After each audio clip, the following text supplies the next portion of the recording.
Hello friends, welcome to CSE Knowledge. I am a BTech student and my course is CSE Computer Science and Engineering.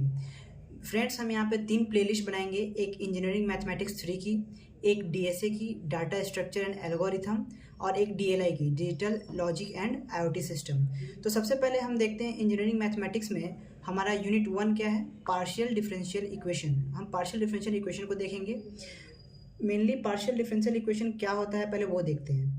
तो जो differential equation होते हैं वो contain करते हैं दो चीज़, एक डिपेंडेंट वेरिएबल और एक इंडिपेंडेंट वेरिएबल। और जो पार्शियल डेरिवेटिव होते हैं वो उसमें भी डिपेंडेंट वेरिएबल होते हैं, बट उसके रिस्पेक्ट में विद रिस्पेक्ट टू 2 और मोर इंडिपेंडेंट वेरिएबल, उसी को पार्शियल डिफरेंशियल इक्वेशन कहते हैं। चलिए हम उसके कुछ फॉर्म देखते हैं कि हमारे क्या क्या फॉर्म होते हैं पार्शियल डिफरेंशियल इक्वेशन के। तो सपोज करेगा कि ये हमारा लिखा हुआ है, ये सब हमारा फॉर्म होता है पार्शियल डिफरेंशियल इक्वेशन का। y del Z upon del x plus x del Z upon del y equals to 0। एक ये फॉर्म हो गया। हमारा और भी फॉर्म होते हैं, del Z upon del x plus del Z upon del y equal to 1। ये सब हमारे पार्शियल डिफरेंशियल इक्वेशन के फॉर्म हैं। अब इसमें हमारा जो अगला स्टेप है, इसमें पढ़ने के लिए हमारा जो है कि इस सभी को जो पार्शियल डिफरेंशियल इक्वेशन कुछ जो होते हैं पार्शियल डेरिवेटिव, उसको डिनोट करने के लिए हम कुछ अल्फ़ाबेट्स का यूज करते हैं। अल्फ़ाबेट्स वही A to Z जो होता है, तो उसमें से हम 5 अल्फ़ाबेट्स का यूज करते हैं पार्शियल डेरिवेटिव को डिनोट करने के लिए। तो देखते हैं कौन कौन है। हमारा पहला डेरिवेटिव का फॉर्म है del Z upon del X, दूसरा del Z upon del Y, तीसरा del square Z upon del x square, चौथा हमारा हो जाएगा del square Z upon del x del Y, पांचवा हो गया del square Z upon del Y square.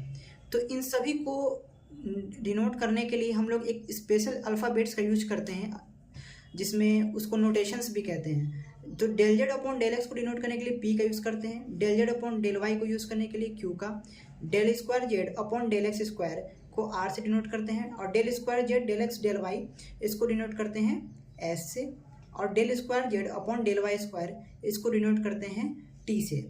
अब हम देखेंगे आगे, homogeneous linear partial differential equation with constant coefficient.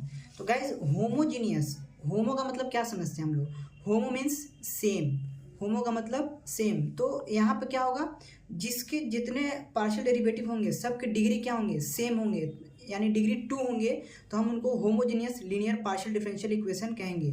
और विथ कांस्टेंट कोफिशिएंट, कोफिशिएंट कुछ भी हो सकता है, A0 A1 A2 A3, मतलब कुछ भी नंबर हो सकते हैं या फिर कुछ भी हो सकते हैं। ठीक है, चलिए तो हम उसका कुछ फॉर्म देखते हैं कि हमारा जो होमोजीनियस है उसका फॉर्म कैसा हो सकता है। तो A0 del square u upon del x square plus A1 del square u del x del y plus A2 del square u upon del Y square equal to f x y. मान लीजिए हमारा कुछ इस तरीके का homogeneous linear partial differential equation का with constant coefficient ये एक वैल्यू है, जिसमें A0 A1 A2 ये सब क्या है, हमारा कांस्टेंट है। और यहाँ देखिए गाइस, सारे में डिग्री कितने हैं, 2 हैं। इसी को कहते हैं homogeneous, homogeneous linear partial differentiation, जिसमें डिग्री क्या हो, सेम हो। अब आता है इसमें होमोजीनियस में बेसिकली 2 चीज़ सॉल्व करना हमें सीखना है। क्या क्या, पहला CF, दूसरा PI। CF का क्या होता है, complementary function, complementary function. PI क्या है हमारा, पार्टिकुलर इंटीग्रल। यही 2 चीज़ हमें निकालना होमोजीनियस में सीखना है। आगे हम होमोजीनियस अभी पढ़ रहे हैं, आगे हम नॉन होमोजीनियस भी पढ़ेंगे कि नॉन होमोजीनियस में कैसे CF PI निकालते हैं, नॉन होमोजीनियस किसे कहते हैं, उसका फॉर्म क्या होता है, वो सब चीज़ हम आगे देखेंगे। तो अभी हम सीखेंगे कि CF क्या होता है। CF को सॉल्व करने से पहले आपको होमोजीनियस में हम लोग कैसे डिनोट करते हैं किस चीज़ों को, वो देखिए। जो हमारा डेल अपॉन डेल एक्स है, इसकी वैल्यू होती है कैपिटल D। क्या होती है, कैपिटल D से डिनोट करते हैं। और डेल अपॉन डेल वाई, इसको हम लोग डी डैश से डिनोट करते हैं। ये बहुत इंपॉर्टेंट है किसी भी क्वेश्चन के सी एफ और पी आई को निकालने के लिए कि del upon del x d होता है, डेल अपॉन डेल वाई क्या होता है, डी डैश होता है। तो चलिए हम इसी को इस फॉर्म में कन्वर्ट करते हैं, डेल अपॉन डेल एक्स को डी और डेल अपॉन डेल वाई को डी डैश करते हैं। तो हमारा जो फॉर्म होगा वो क्या हो जाएगा, ए जीरो तो कांस्टेंट है वो तो वैसे ही रहेगा। अब del square u upon del x square है, तो अब हम देखते हैं कि इसको, तो ये हमारा जो ए जीरो क्या हो गया, कांस्टेंट हो गया। अब देखते हैं कि del square u upon del x square को कैसे कन्वर्ट करेंगे, del upon del x, del upon del y जो हम वैल्यू लिखे हैं उसको इस फॉर्म में कैसे लिखते हैं। तो डेल अपॉन डेल एक्स को क्या लिखेंगे, डी, लेकिन यहाँ डेल और डेल एक्स दोनों पे स्क्वायर है तो ये सिंपल सा डी स्क्वायर हो जाएगा, और यू का यू रहेगा, ठीक है, प्लस ए वन डेल स्क्वायर।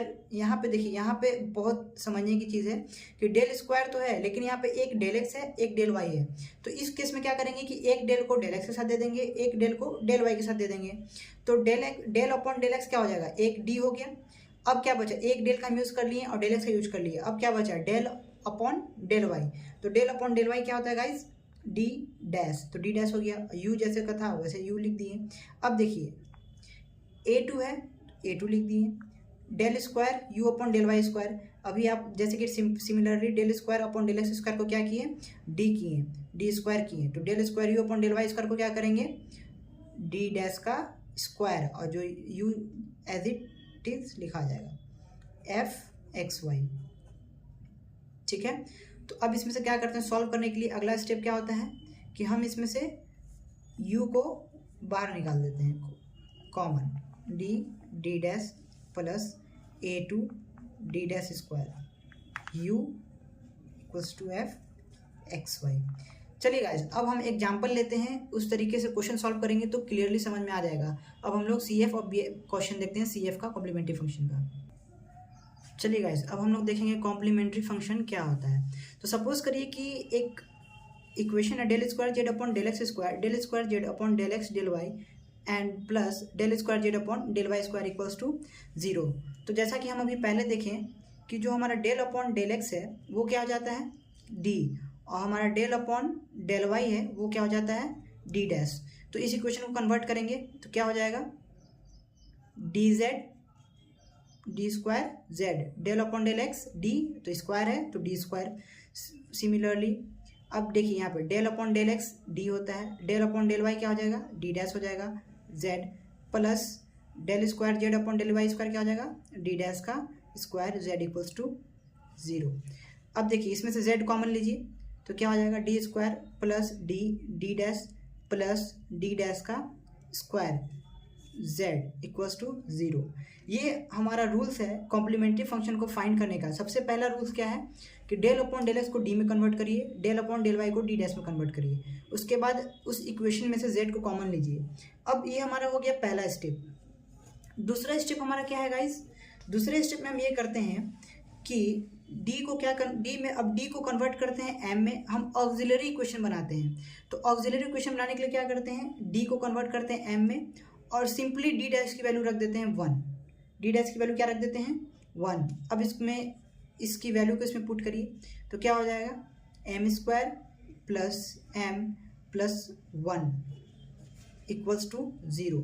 इसमें z को हटा देते हैं तो ये हमारा क्या बन गया, ऑक्सिलरी इक्वेशन। इसी को ऑक्सिलरी इक्वेशन कहते हैं जिसमें हम डी को एम में चेंज करते हैं, डी डैश को 1 लिख देते हैं। चलिए गाइज, अब इस पे बेस्ड हम कुछ क्वेश्चन देखेंगे, उसको सॉल्व करेंगे और इससे जब इसको सॉल्व करेंगे M square plus M plus 1 या इस फॉर्म में जो भी आएगा होमोजीनियस का, उसका कॉम्प्लीमेंट्री फंक्शन निकालने के लिए उसका 2 रूट्स आएगा, एक m1 एक m2। यही केस हमें देखना है कि m1 m2 कभी डिस्टिंक्ट हो या फिर इक्वल हो, तब हम उसका CF कैसे निकालेंगे। आइए क्वेश्चन देखते हैं। चलिए गाइस, क्वेश्चन से पहले हम क्या करते हैं कि कुछ और रूल्स हैं उसको देख लेते हैं। क्या रूल्स है कि जो हमारा 2 रूट्स आया m1 और m2, अगर वो दोनों डिस्टिंक्ट हों, क्या हो, डिस्टिंक्ट मीन्स डिफरेंट। अगर दोनों रूट डिफरेंट है तब हमारा CF क्या लिखा जाता है, simply f1 y plus m1x plus f2 y plus m2x। ये हमारा डायरेक्टली CF हो जाता है कब, जब हम उसको सॉल्व किए ऑक्सिलरी इक्वेशन में बना के उसके रूट्स निकाले m1 m2 और वो दोनों रूट्स क्या हैं, डिफरेंट हैं, मतलब सेम नहीं हैं, तो उसमें कॉम्प्लीमेंट्री फंक्शन क्या हो जाता है, f1 y plus m1x plus f2 y plus m2x। बस यहाँ पे सब चीज़ सेम है गाइस, बस f1 है तो अगला f2 आ जाता है और m1 m2 जो आपका आया है वो लिख देंगे सिंपली, तो आपका डिस्टिंक्ट रूट का CF निकल जाएगा। अब दूसरा केस क्या आता है हमारा कि जब if the roots of auxiliary equation are equal, तो उस केस में हमारा CF क्या हो जाएगा, इट मीन्स m1 बराबर हो जाए m2 के, m से m, अगर m हो जाए तो हम उसको क्या करेंगे, तो हम क्या करेंगे जब हमारे रूट्स इक्वल हो तो सिंपली जो हमारा CF है कुछ नहीं चेंज होगा, सब चीज़ वही रहेगा, बस f1 y प्लस mx हो जाएगा, प्लस यहीं पे अंतर आता है गाइस, जब रूट अगर डिस्टिंक्ट हो तो यहाँ पे सिंपली f2 आता है, लेकिन जैसे ही हमारा रूट्स क्या आ जाए, इक्वल आ जाए, तो क्या हो जाता है यहाँ पे x मल्टीप्लाई हो जाता है, और f2 similarly as it is y plus mx, m1 m2 क्या है, सेम था, हम क्या कह दिए उसको, से m, तो f1 y plus mx x f2 y plus mx। ये तो हमारा दो रूट्स के लिए हो गया, हमें पढ़ना बेसिकली दो ही रूट्स के लिए, लेकिन सपोज करिए कि अगर रूट्स जो है ऑक्सिलरी इक्वेशन के m1 m2 m3 मतलब डिस्टिंक्ट रूल और आते जा रहे हैं, ठीक है, तो उसका जो CF है क्या आ जाएगा, सिमिलरली f1 है y प्लस m1x है, अगर मोर देन 2 आते हैं तो y m1x plus f2 y plus m2x plus f3 y plus m3x plus as it is N times चला जाएगा। अगर कितने भी रूट्स हैं वैसे ही सिमिलरली इसको एक्सपेंड करते जाएंगे। अब गाइज हम देखते हैं कि अगर हमारा 3 रूट्स इक्वल होता, वो 3 रूट्स होते हैं और इक्वल होते तब उसका, ये हमको पढ़ना नहीं है, हमारे सिलेबस में नहीं है, बट हम लोग देख लेते कि 3 रूट्स इक्वल होते तब इसका CF क्या होता, तो इसका CF डायरेक्टली हो जाता f1 y plus mx, roots तो इक्वल हैं तो m ही रहेगा, प्लस अगला नेक्स्ट जो है उसको लिखने के लिए क्या करते हैं, पहले x से मल्टीप्लाई करते हैं, फिर f2 similarly y plus mx। अब क्या करेंगे गाइस कि एक और x मल्टीप्लाई करेंगे, क्यों, क्योंकि एक x तो मल्टीप्लाई हो चुका, तो नेक्स्ट में x स्क्वायर हो जाएगा f3 के लिए और y plus mx as it is. ऐसे ही हम एक्सपेंड करते जाएंगे, चाहे वो कितने रूट्स हो, 3 हो, मोर हो, लेकिन हमें पढ़ना सिर्फ 2 रूट्स के लिए, ठीक है गाइस। चलिए गाइस, अब हम CF पे बेस्ड एक क्वेश्चन को देखते हैं। यहाँ पे देखिए क्वेश्चन क्या है, d plus 2d dash d minus 3d dash equals to 0। तो सिंपल, इसमें तो ऑलरेडी d में क्वेश्चन दिया हुआ है, del upon del x, del upon del Y के फॉर्म में नहीं है, तो हमें और आसान हो गया इस क्वेश्चन को सॉल्व करने के लिए। सबसे पहले d को याद करिए किस में कन्वर्ट करते हैं, ऑक्सिलरी इक्वेशन आते हैं, हमारा रूल्स क्या था CF को फाइंड करने का, सबसे पहले डेल अपॉन डेल एक्स को किस में कन्वर्ट करते हैं, d में, डेल अपॉन डेल वाई को किस में कन्वर्ट करते हैं, d डैश में। तो अब यहाँ पे ऑलरेडी d और d डैश के फॉर्म में है, तो हमारा नेक्स्ट स्टेप क्या था कि हम d को कन्वर्ट करते थे किस में, ऑक्सिलरी इक्वेशन लाने के लिए m में, और d डैश की वैल्यू डायरेक्टली क्या हो जाती थी, 1 हो जाता था। तो अब देखते हैं इसको वैल्यू पुट करके, तो क्या हो जाएगा, बेसिकली इसको क्या करेंगे, ऑक्सिलरी इक्वेशन लिख देंगे कि यहाँ पे ऑक्सिलरी इक्वेशन हम बना रहे हैं अब डायरेक्टली, तो m प्लस 2 d डैश की वैल्यू कितना, 1। अब क्या है, d का वैल्यू m3, d डैश की वैल्यू 1 इक्वल्स टू 0। तो ये हमारा डायरेक्ट इक्वेशन आ गया, हमको फैक्टराइज भी नहीं करना पड़ा।